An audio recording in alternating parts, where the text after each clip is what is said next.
আজকে তো নন্দ উৎসব, তাই দেখো এইভাবে ডেকোরেশন করেছি। গোপুসোনাকে তো আজকে ভোগ দিতে হবে নন্দ উৎসবে। আর গোপুসোনার সাজটা কেমন হয়েছে বলো তো? দাঁড়াও, গোপুসোনাকে এবার দেখাচ্ছি। আজকে তো নন্দ উৎসব, আর দেখো গোপুর জন্য ডেকোরেশন করে দিয়েছে ওর দাদা ভাই। আর কালকে জানো তো জন্মাষ্টমীর যা কিছু পুজোর আয়োজন বলো, গোপুকে স্নান করানো, গোপুর সমস্ত কিছু জন্মাষ্টমীর যা যা পুজোর যা যা করণীয় সব আমার ছেলে করেছে, কালকে আমি করতে পারিনি।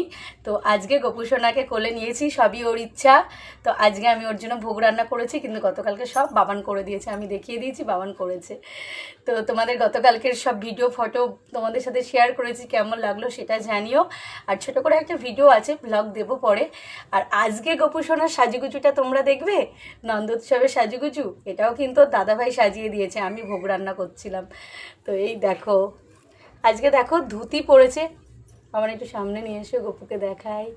আজকে গপু কিন্তু একটা ধুতি পরেছে, ঠিক আছে? এই যে, এই দেখো,